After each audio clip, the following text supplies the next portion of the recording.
반갑습니다. 허브경제TV입니다. 네, 산일전기입니다. 오늘 주가는 0.29%.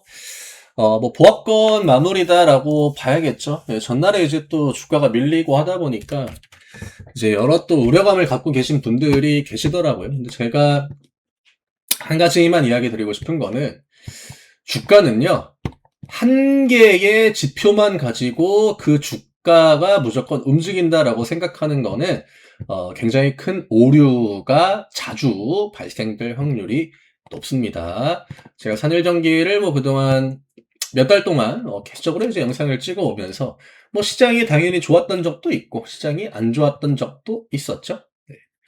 근데 제가 이제 매번 이야기 드리지만 하나의 데이터를 가지고 우리가 주가를 분석하지는 않죠. 네, 매번 뭔가 내 데이터, 그러니까 산일전기가 보여주는 데이터가 좀 애매하다라고 하면은 매번 그래 왔던 것처럼 같은 섹터에 있는 움직임들의 흐름도 보고 또 수급도 보고 시장의 전반적인 포지션, AI에 대한 관점, 코스피 지수나 코스닥 지수의 흐름 이런 것들을 고려하고 대응을 한단 말이죠. 근데 61선이 어디에 있는지를 제가 구체적으로 잘 보진 않아요. 저는 이 평이 보조지표의 역할을 한다라고 보긴 합니다만 그게 절대적인 기준이 된다라고 생각하지는 않거든요. 어디에 있는 거죠?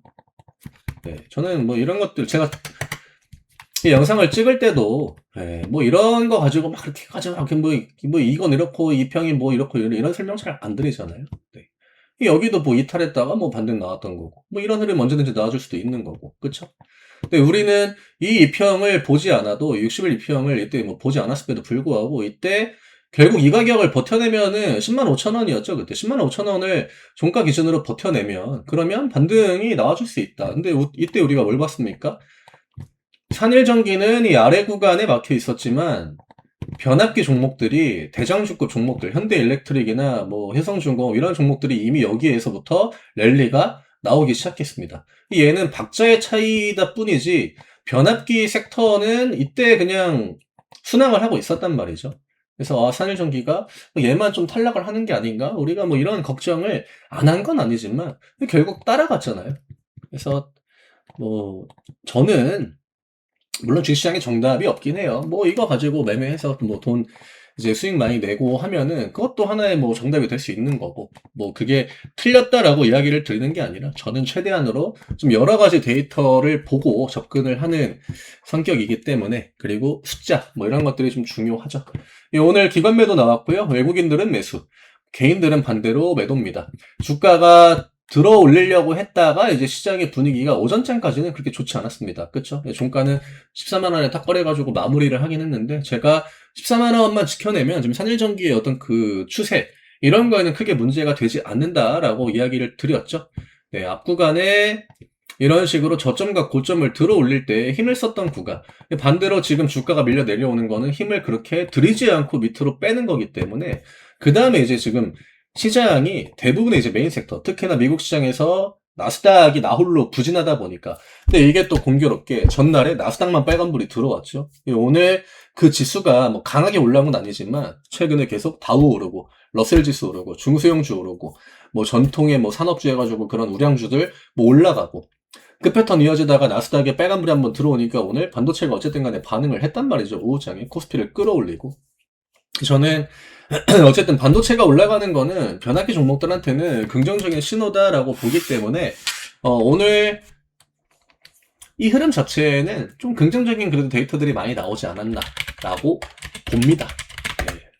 효성중공업도 갇혀있거든요. 얘는 그냥 계속 왔다 갔다 이 포지션이에요. 제가 208만원, 하단으로 185만원.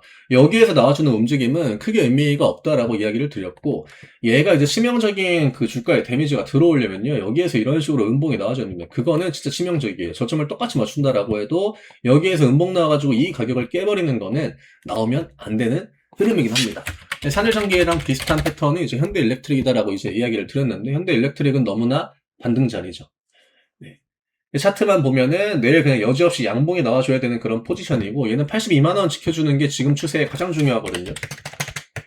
그러면 산일전기랑 포지션이 비슷한 게 현대일렉트릭이다라고 제가 이제 매번 이야기를 드렸기 때문에 이거는 현대일렉트릭뿐만이 아니라 산일전기뿐만이 아니라 지금 얘네들이 대부분 다 이런 자리에 걸립니다. 반도체도 걸렸고요. 2차전지도 걸리고요. 바이오도 걸려요. 그리고 다른 섹터에 있는, 그러니까 최근에 힘이 붙지 않았던 그런 섹터들도 대부분 다 하단에 걸립니다. 그러면 그 이야기는 뭐냐? 내일 시장 반등이 나와주면은 좀 쉽게 풀어질 수 있는 그런 흐름으로 전환이 되는 거고, 만약에 내일 시장이 뭐 밀리면은 또 다 같이 내려오겠죠. 그러면 조정이 한 번 더 나와줄 수 있다라는 관점으로 볼 수 있다는 거죠. 그래서 뭐 LS 일렉트릭도 어쨌든 간에 지금 하단으로 지금 포지션을 막고 있거든요. LS 일렉트릭도 밑에 진짜 이 틈이라고 해야 될까요? 하단 폭이 굉장히 제한적이에요. 이거는 46만 5천 원만 막아주면 됩니다. 네, 기술적인 관점에서는 여기를 막아내면은 어쨌든 이 포지션이 가능해지겠죠.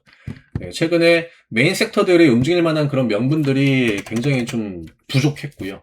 그러다 보니까 공백이 생기죠. 지금까지의 시장은 계속 반도체 올라가다가 2차전지 올라가다가 또 바이오 올라간다 하다 보니까 지수가 끊임없이 위아래 움직임을 만듭니다. 그러면 시장에 돈이 돌고 돌기 때문에 매번 매매할 거리가 나와주고 지루한 같은 게 딱히 없거든요. 물론 오늘은 반도체가 밀리고 내일은 뭐 2차전지가 밀리고 이런 것들이 있었지만 오늘은 누가 올라가네? 오늘은 누가 올라가네? 이게 있었단 말입니다. 근데 지난주부터 해가지고 그런 움직임들이 딱 끊기니까 테마주들 위주로, 신규 상장주들 위주로 변동성이 만들어졌고, 뭐 테마 쪽도 이제는 좀 끝물 구간으로 넘어간 종목들이 많죠. 주가가 뭐 많이 오른 것도 당연히 있겠지만, 네, 그런 것들을 볼 때 시장은 이제는 좀 위쪽을 보고 접근해야 되는, 네, 여기에서 만약에 반등이 안 나온다라고 하면은 아래에서 한 번 더 분할매수 타이밍을 뭐 잡으면 되겠죠. 지금 그렇게까지 불리한 포지션이다라고 이제 이야기를 드리지는 않는데, 뭐 아직 오진 않았죠. 뭐 이 가격도. 네. 다 막아주면 됩니다. 뭐 이런 자리 다 누구나 다 이제 보는 뭐 그런 포지션인 거고, 뭐 주가라는 게 어떤 때는 뭐 장기 입평 맞고도 올라가기도 하고, 어떨 때는 뭐 단기 입평을 그냥 무난하게 지켜줄 때도 있는 거고, 근데 그거는 다 이게 후행지표거든요. 후행지표여가지고, 물론 추세나 이런 부분들이 굉장히 차트에는 중요합니다. 그리고 입평 중요해요. 네, 다만 이렇게 뭔가 데이터가 애매한 상황에서는 최대한 많은 것들을 통해서 좀 힌트를 얻어내시면 그래도 우리가 대응하는데 내가 하나만 보고 대응을 하는 것보다는 조금 더 확률이 높지 않을까라고 저는 생각을 하고요. 뭐 부정적인 관점으로 이야기를 드리는 게 아니라 다 중요합니다. 네, 다 중요해요. 조금이라도 내가 확률을 1%라도 높이려고 이것도 보고 저것도 보고 하는 거잖아요. 그리고 공매도 얘기를 또 많이 하시더라고요. 네. 지금 뭐 대차거래도 보고 그 다음에 이제 공매도도 한번 볼게요. 네, 11%입니다. 보시면 당연히 공매도 뭐 들어올 수 있죠. 네, 오늘은 조금 줄어들었네요. 11%, 12%대로. 제가 13%, 15%이 정도부터 주가가 영향을 받는다라고 이제 이야기를 드렸는데, 요거는 지금 다른 종목들하고 쭉 이제 비교를 해보면, 네, 다른 애들은 그렇게까지 막 안 올라오죠. 뭐 일진전기도 이런 식으로. 근데 주가 흐름이 똑같잖아요. 뭐 누가 이게 뭐 덜 밀리고 안 밀리고 그 포지션이 아니라 지금 다 똑같은 포지션인데, 이렇게 같은 업종에 있는 대부분의 종목들이 뭐 같이 공매도가 늘어나는 포지션이 아니다라고 하면은 저는 이 산일전기에 지금 일시적으로 들어오는 공매도는 크게 의미가 없다라고 보긴 합니다. 우리가 밑에 주가가 안 오르고 할 때도 그때도 이런 상황이 똑같이 있었거든요. 네. 그때 언제였죠? 네, 10월 초였죠. 이때예요. 이때도 순간적으로 산일전기 공매도만 쭉 늘어났습니다. 제가 이때도 영상에서 공매도에 대한 제 관점을 한번 설명을 드렸거든요. 근데 그때도 똑같았어요. 다른 종목들은 이미 다 위쪽으로 랠리가 나오고 있기 때문에 지금 산일전기가 만약에 이제 이 업황을 나 홀로 따라가지 못한다라고 하면 뭐 그건 당연히 문제가 될 수 있겠지만 실적에 대한 우려감이 있는 이슈들이 겉으로 지금 드러나지 않은 상황에서 굳이 그렇게까지 우려감을 확장시킬 필요는 없다라고 이야기를 드렸거든요. 이때랑 지금이나 뭐 크게 저는 뭐 차이가 없다라고 보긴 합니다. 뭐 어차피 외국인 기관들은 시장을 들어올릴 생각이 없었던 기간이었잖아요. 이 시기가. 계속적으로 조정을 주려고 했었고. 뭐 그러면은 산일전기에 접근하는 외국인이나 뭐 기관들도 뭐 공매도 어차피 지금 시장 올라갈 기미가 안 보이니까 공매도 쳐가지고 우리가 수익을 양방으로 만들어 보자. 뭐 그런 것들을 했겠죠. 뭐 공매도가 있는데 굳이 뭐 안 할 필요가 있겠습니까? 다만 이런 종목들의 공매도 포지션을 길게 가져가는 건요, 실적이 좋은 사이클이잖아요. 제가 공매도는 굉장히 리스크가 크다. 공매도가 이렇게 만만한 게 아니다. 라고 설명을 자주 드렸는데, 이거 관련해가지고는 이야기 드릴 게 많아요. 예, 굉장히 공매도 관련해서는 썰 같은 것도 이제 드릴 게 많은데, 어쨌든 실적이 꼬라박는 종목들이 우리나라 시장에 굉장히 많잖아요. 예, 그런 종목들로 공매도가 들어오는 게 무서운 거지, 실적이 계속으로 기대감을 갖고 또 차트가 중장기적으로 우상향을 보여주고 있는 섹터에 대해서 공매도가 그러니까 계속적으로 높은 순으로 들어오는 거는 그것도 리스크가 크기 때문에 일단 뭐 약간의 치고 빠지기일 가능성이 이번에도 조금 더 높지 않나라고 생각을 합니다. 그래서 오늘 이 정도로 정리되면 될 것 같고요. 뭐 이런저런 이야기 드리다 보니까 또 말이 길어졌는데, 네, 저희 25년 마지막 이벤트가 이제 내일부터 또 진행이 됩니다.